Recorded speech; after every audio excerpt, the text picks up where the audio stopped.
mahasiswa dan dosen sekalian, ketemu lagi di YouTube channel Dosen Daily.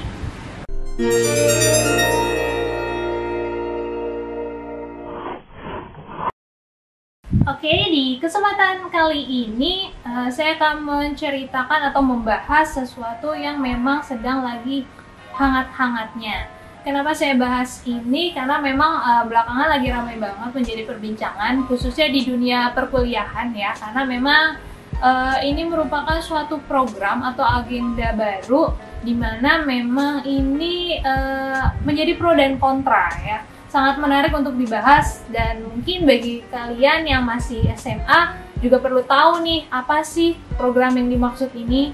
Yes, kita kali ini akan membahas mengenai suatu program dari Kementerian Pendidikan dan Kebudayaan, yaitu tentang kegiatan Kampus Merdeka Merdeka Belajar. Ya. Jadi, buat kalian yang belum terlalu familiar atau mungkin ada yang sudah pernah mendengar tentang kegiatan Kampus Merdeka atau Merdeka Belajar ini merupakan suatu gagasan dari Kementerian Pendidikan dan Kebudayaan, di mana penggagasnya sendiri merupakan Mas Menteri nih. Siapa yang nggak tahu Mas Menteri? Yes, Mas Menteri di sini maksudnya adalah Pak Nadiem Makarim, atau namanya kita biasa manggil Mas Menteri karena memang dia tergolong masih muda dan sudah menjadi menteri. Ya, jadi kegiatan Kampus Merdeka atau Merdeka Belajar ini merupakan gagasan dari Menteri Nadiem Makarim atau Mendikbud kita saat ini, di mana memang sebenarnya inti dari atau tujuan dari pelaksanaan Kampus Merdeka Merdeka Belajar ini sebenarnya untuk mengasah hard skill dan soft skill mahasiswa. Gimana caranya supaya mereka setelah lulus kuliah nanti tidak hanya punya ijazah aja, tetapi sebenarnya mereka juga punya hal-hal lain atau skill-skill lain yang diperlukan sama dunia pekerjaan gitu, sama perusahaan.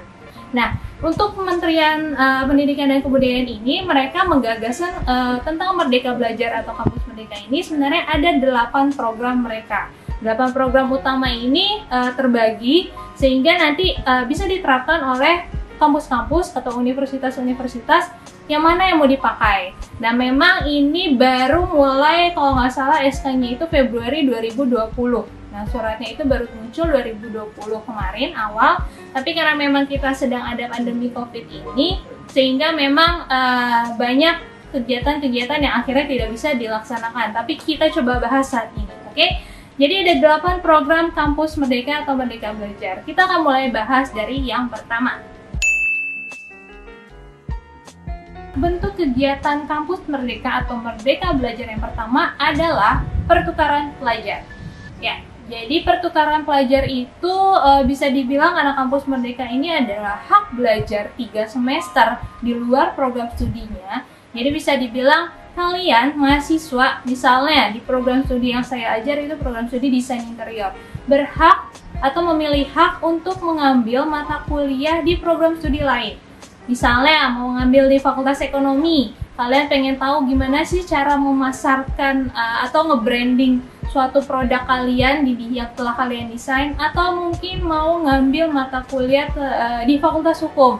Misalnya mau belajar gimana supaya desain-desain yang sudah kita hasilkan punya atau didaftarkan ke HKI atau hak kekayaan intelektual. Nah, itu bisa kalian pelajari, kalian berhak mengambil itu di fakultas lain. Dan dia memang diizinkan 3 semester. Dan 3 semester di sini sih kalau di kampus saya memang diusahakan mata kuliah yang ada di semester 5, semester 6 atau semester 7. Karena memang di mata kuliah 5, 6, 7 itu sudah mulai ke pendalaman ya. Kalau yang masih 1, 2, 3 kan masih basic banget gitu. Jadi 5, 6, 7 sudah benar-benar ke peminatan.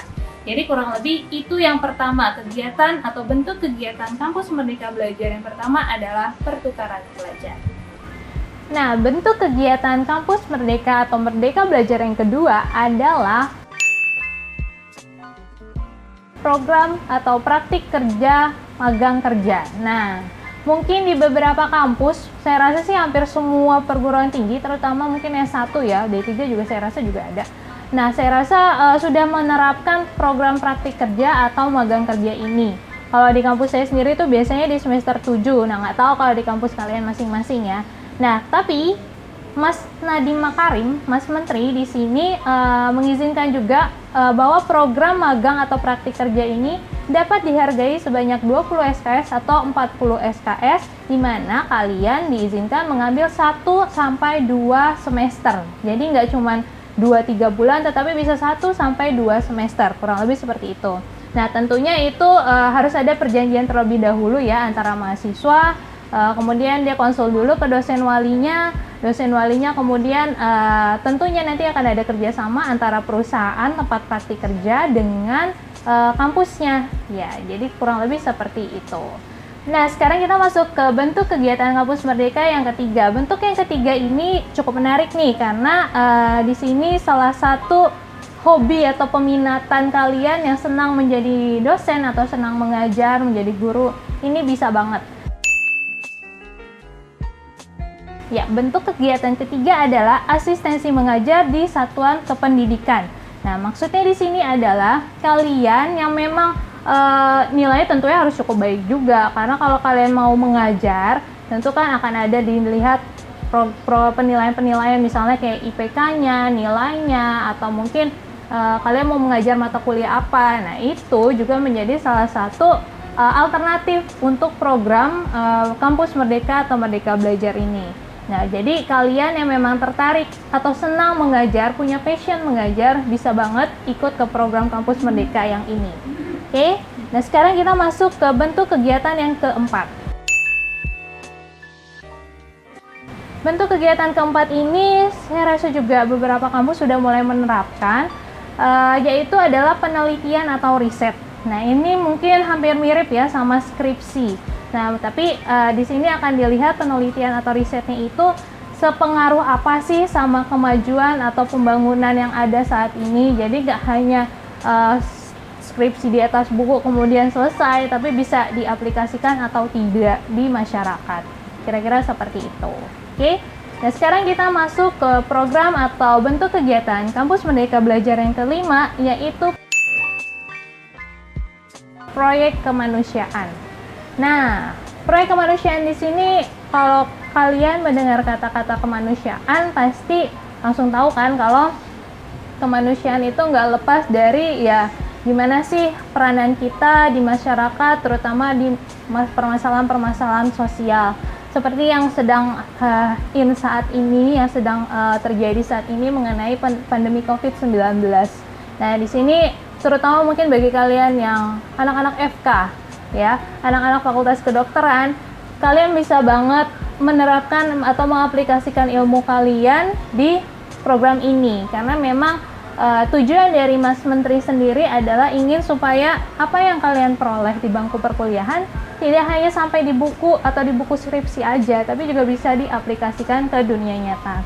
Bentuk proyek kemanusiaan lainnya misalnya kalau ada erupsi Gunung Merapi, gempa bumi, atau misalnya banjir, ya kurang lebih seperti itu. Bagaimana kalian mengaplikasikan ilmu yang sudah kalian dapat, diaplikasikan ke proyek-proyek kemanusiaan tersebut. Kurang lebih seperti itu. Program berikutnya yaitu program ke-6. Nah, ini program ke-6, ini lagi dibahas banget, terutama di kampus saya, di program studi saya, yaitu kegiatan kewirausahaan. Nah, kalian yang tadi mungkin passionnya mengajar, terus ada juga yang passionnya di proyek-proyek kemanusiaan. Nah, ini bagi kalian yang senang banget jualan. Nah, bagi kalian yang senang banget dengan dunia wirausaha, tapi mungkin bingung antara membagi waktu antara perkuliahan dengan usaha kalian, nah bisa banget karena Mas Menteri sudah menyediakan alternatif bagi kalian yang senang berwirausaha, bisa banget ikut dibentuk kegiatan Merdeka Belajar yang ini. Kewirausahaan atau kegiatan wirausaha itu diutamakan bagi kalian, terutama kalau di kampus saya tuh yang sudah semester 6, yang sudah punya bekal di bawah di semester awal, kemudian ingin membuat suatu karya, misalnya mendesain suatu kursi. Kalian punya kemampuan untuk mendesain suatu kursi, bagaimana cara memasarkannya, ternyata berhasil dipasarkan dan banyak orang yang tertarik membuat atau membeli kursi kalian. Nah, di situ bisa banget. Jadi balik lagi, kegiatan wirausaha ini sebaiknya disejajarkan dengan ilmu yang pernah kalian dapatkan di bangku perkuliahan. Jadi jangan terlalu melenceng ya, misalnya kalian desain interior terus tiba-tiba mau jualan boba gitu ya, mungkin boleh aja, tapi kan alangkah baiknya bisa diterapkan ke keilmuan yang sudah kalian dapatkan di awal, kurang lebih seperti itu. Nah, kemudian bentuk kegiatan ketujuh adalah studi atau proyek independen. Nah, ini hampir mirip dengan riset atau penelitian tadi. Kalau tadi lebih sekedar riset atau penelitian, nah studi atau proyek independen ini adalah pengaplikasiannya. Pengaplikasian dari apa yang sudah kalian teliti, yang sudah kalian riset sebelumnya. Misalnya kalau di program studi saya, bagaimana merancang suatu desain interior yang baik untuk sebuah rumah sakit. Misalnya rumah sakit Wisma Atlet. Kalian meneliti itu misalnya. Setelah itu hasil penelitiannya diaplikasikan. Nah, itulah yang namanya studi atau proyek independen. Ya, kalian bisa buat misalnya gimana caranya supaya kalian begitu masuk rumah sakit nggak perlu dorong pintu, dia otomatis terbuka sendiri. Atau mungkin cuci tangan, yang sekarang lagi banyak banget kan cuci tangan, cukup ditekan aja. Atau mungkin sensor-sensor lain, begitu lampu datang, kalian datang lampunya nyala, atau begitu kalian pergi lampunya tiba-tiba mati ya. Kurang lebih seperti itu, yang sebenarnya sekarang udah banyak sekali sih teknologi seperti itu. Nah, itu kalian riset dulu dan nanti hasilnya akan diaplikasikan di proyek atau studi mandiri ini. Kemudian yang terakhir adalah, nah ini nih saya rasa juga sudah sebelumnya dilaksanakan di beberapa perguruan tinggi, yaitu membangun desa.